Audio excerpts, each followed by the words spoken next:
हाँ बच्चों, तो मैं हूं आनंद सर। आपको मैं पाचन तंत्र का अगला चीज पढ़ाने जा रहा हूं, जो है ग्रसनी यानी फेरिंग्स और ग्रास नली मतलब ओसोफेगस और आमाशय स्टोमैक। तो ग्रसनी में ज्यादा कुछ है नहीं। जब भोजन मुख से अंदर जाता है तो पहले ग्रसनी में जाता है। अब ग्रसनी जो है श्वास नली और श्वास वाला जो हवा लेते हैं और भोजन का, ये दोनों का एक ही रास्ता होता है, श्वास का और भोजन का, वो ग्रसनी होता है। जहां ग्रसनी खत्म होता है वहां से उसका ट्रेकिया, सांस वाले का ट्रेकिया बन जाता है, इसका ईसोफेगस वाला जो है बन जाता है ना, ग्रास नली ईसोफेगस। और सवाल यह है कि ईसोफेगस के और ईसोफेगस ग्रास नली के बीच में एक भाग होता है जिसको हम एपिग्लोटिस कहते हैं। क्या कहते हैं? एपिग्लोटिस। एपिग्लोटिस कहते हैं। एक एपिग्लोटिस एक ढक्कन टाइप का होता है, यहाँ पे होता है। और वो क्या करता है, जब हम भोजन करते हैं तो श्वास वाले नली को बंद कर देता है ताकि ट्रेकिया में भोजन नहीं जाए। और जब भोजन का समय खत्म होता है तो सांस लेने वाला होता है तो भोजन वाले नली को बंद करके ट्रेकिया को खोले रहता है, और हमेशा वो ट्रेकिया को ही खोले रहता है। अब जब हम कभी भोजन करते हैं तो देखते हैं कि भोजन करते समय हमारा दिमाग कहीं से कहीं चला जाता है, तो उस स्थिति में भोजन का कुछ कण जो है ट्रेकिया में घुस, एपिग्लोटिस को क्रॉस करके घुस जाता है, तो खांसी होती है। यानी पुनः हवा से हमको अंदर में जो कण होता है उसको पुनः, जो ट्रेकिया वाला जो कण होता है जो फेफड़ा में जाता है उसको निकाल देता है खांस खांस करके। तो यही एपिग्लोटिस के कारण होता है, जो थोड़ा खुला रह जाता है तो अंदर कण चल जाता है, इसका खांसी होता है। ठीक है। अब है ग्रास नली भी हो गई। ग्रास नली, ईसोफेगस कुछ नहीं है, वो क्या है, ईसोफेगस सीधे भोजन को आमाशय तक पहुंचाता है। ईसोफेगस जो है करीब 25 सेंटीमीटर का होता है, जबकि ग्रास नली 12.5 सेंटीमीटर के आसपास का होता है। अब हम आएंगे आमाशय वाले भाग में। ये क्या है? आमाशय। आमाशय वाले जो भाग है स्टोमेक,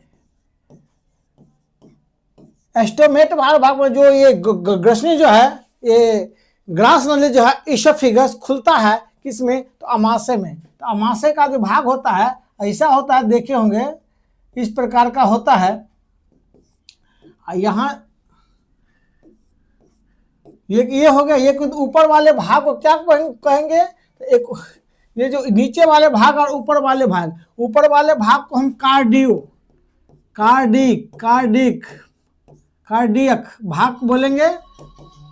साथ ही नीचे वाले को हम पाइलोरिक भाग बोलेंगे। और बीच में जो होगा ये फंडिक भाग। क्या है? फंडिक। ये फंडिक भाग है। तो ऊपर में जो देख रहे हैं फंडिक एस्फिंक्टर, ये नहीं, कार्डिक एस्फिंक्टर, एक यहाँ एक ये होता है, ढक्कन की तरह होता है। अगर भोजन अगर आमाशय में आ गया तो पुनः ये ढक्कन बंद कर देता है। कौन? कार्डिक एस्फिंक्टर। तो कार्डिक एस्फिंक्टर मतलब कार्डियक एस्फिंक्टर। ये क्या होता है? यहाँ होता है ढक्कन की तरह, वो बंद कर देता है और पुनः यत्क जो भोजन आ जाता है आमाशय में, वह फिर उसमें ये ईसोफेगस में नहीं जा पाता है। और यहाँ भी एक ढक्कन होता है, और ये जो जुड़ा होता है पाइलोरिक भाग, नीचा वाले भाग जो होता है वो जुड़ा होता है डेडोनम से। जो डेडोनम जो आंत का भाग है, जो आंत 3 प्रकार का होता है, तो उसका आंत का भाग है। बीच वाले भाग होता है फंडिक भाग। ये फंडिक भाग कुछ नहीं है, आराम से, उसमें कोई एस्फिंक्टर नहीं होता है। अब सवाल ये है कि इससे म्यूकस निकलता है। किससे निकलता है म्यूकस? आपका पाइलोरिक से भी म्यूकस निकलता है और कार्डिक भाग से भी म्यूकस निकलता है, यानी श्लेष्मा निकलता है। ठीक है।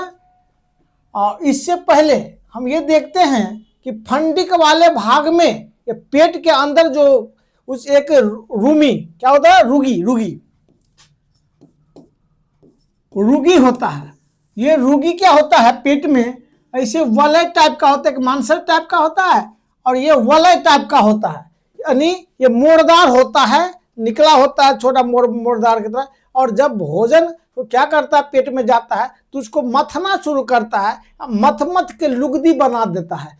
जब पेट में भोजन नहीं रहता है तो यही जो है रोगी हमको क्या करता है, पेट को एकदम अपने आप पेट में मोड़ देने लगता है। यानी देख कहते हैं हमको पेट में भोजन नहीं है तो बिलाई कुटरा, माने कि पेट में दर्द हो रहा है। यही रोगी के कारण जब अब रोगी हरकत करता है तो रोगी में टकराता है तो पता चलता है कि भूख लगे है, बहुत पेट में दर्द सा हो रहा है भूख से, तो ये रोगी होता है।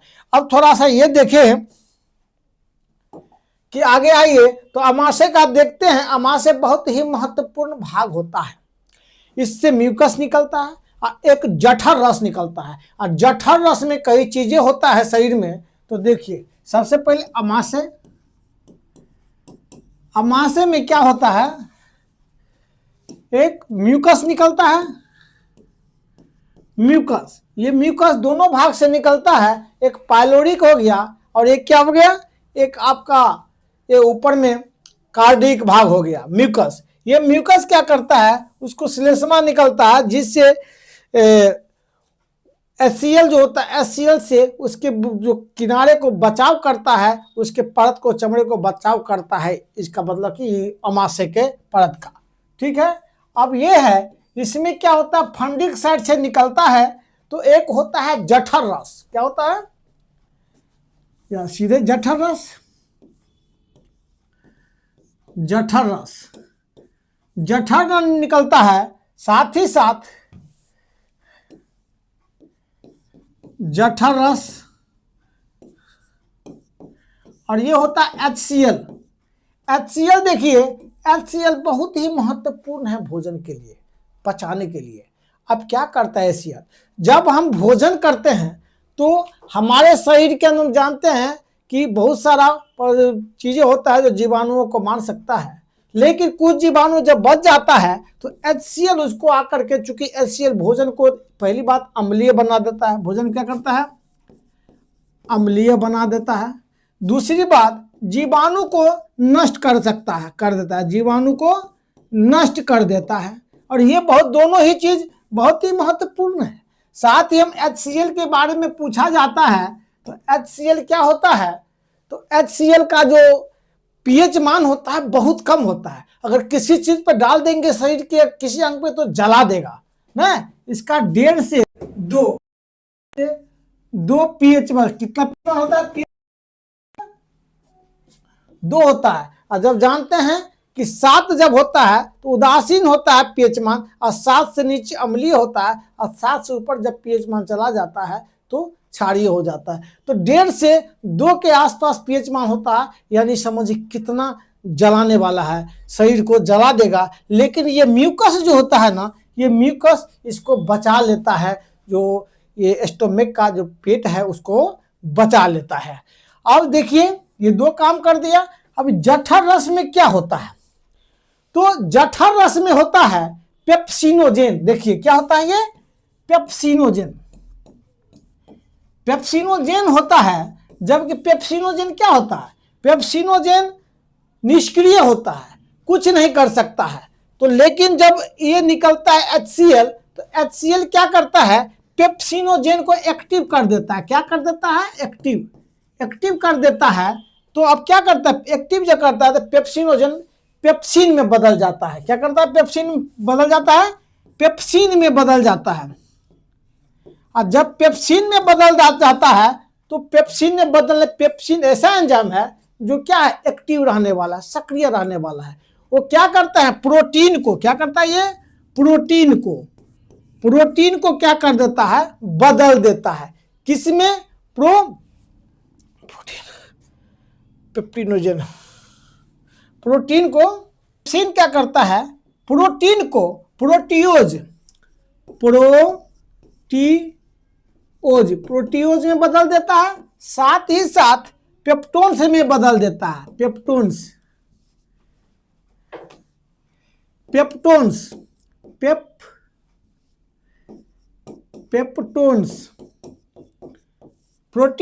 प्रोटीन्स और पेप्टोन्स में बदल देता है। कौन, पेप्सिनोजेन।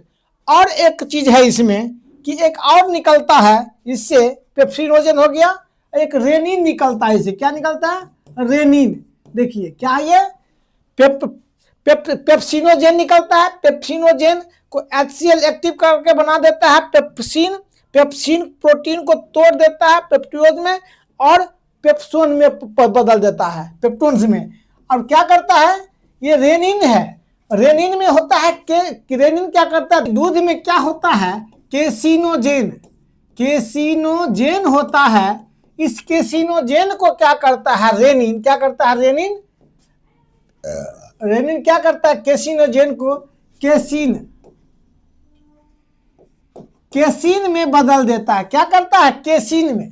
केसिन ठोस प्रकार का पदार्थ बन जाता है। जब बच्चे देखते होंगे जब दूध पीता है, लेकिन जब उल्टी करता है तो एकदम थक्का जैसा बना हुआ पदार्थ निकलता उजला। तो दूध में जो केसिनोजेन होता है, केसिनोजेन, उस केसिनोजेन को रेनिन क्या करता है, केसिन में बदल देता है। थोड़ा डायग्राम में लेके चल रहा हूं, और ये देखिए डायग्राम में ये जो है आपको ये ग्रास नली और ग्रसनी और जो है ग्रास नली यानी फेरिंग्स और हम ईसोफेगस के बारे में देखिए आप। ये जब मुख गुहा से भोजन जो है, ये मुख गुहा से भोजन कहा जाता है, मुख गुहा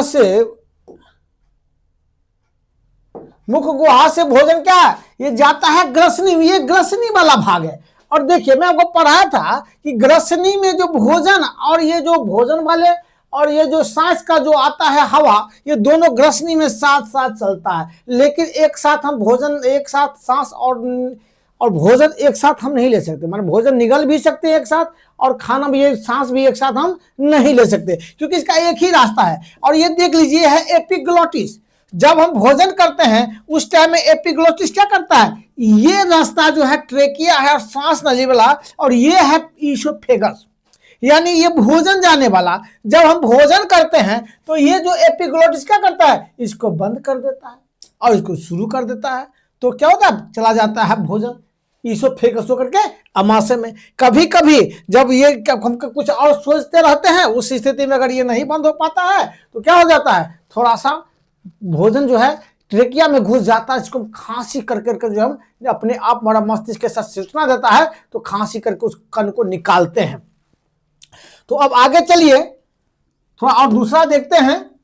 ये है अमाशय। अभी मैं अमाशय के बारे में पढ़ाया था कि देखिए अमाशय के ऊपर वाला भाग, अमाशय का ये क्या है, ये फंडिक हो गया। और ये भाग जो है ना पायरोलिक, ये क्या है, इधर जो कार्डियक भाग हो गया और नीचे वाला भाग हो गया पायरोलिक। और ये देख लीजिए ये जो बलय भाग है, ये संरचना जो होता है थैलीनुमा संरचना होती है, इसी में भोजन जमा होता है। और ये वलित या जो मोड़दार है ना, उसको हम रूगी बोलेंगे। क्या बोलेंगे, रूगी। ये रूगी क्या करता है, भोजन को मथ को लय के समान बना देता है, लुगदी बना देता है। और एक ये देखिए, ये इसको क्या बोलेंगे, इसको बोलेंगे कार्डियक स्फिंक्टर। कार्डियक स्फिंक्टर ये होता है कि जब भोजन अमाशय, ये भोजन जो है ग्रास नली यानी कि ईसोफेगस से जब अमाशय में आता है, तो अगर ये उसके बाद क्या होता है, बंद हो जाता है। तो भोजन तो अमाशय में जाने देता है लेकिन वापस नहीं आने देता है। और जिस आदमी का ये अगर काम करना बंद कर दिया, कार्डियक क्या हुआ, कार्डियक स्फिंक्टर, तो उसके शरीर के अंदर जो है मामा से भोजन नहीं रह पाता, उसको बार बार उल्टी आना शुरू होता है। तब हम डॉक्टर के पास जाते हैं कि डॉक्टर साहब हमारे पेट में तो खाना रह ही नहीं पा रहा है, हम बराबर उल्टी कर देते हैं।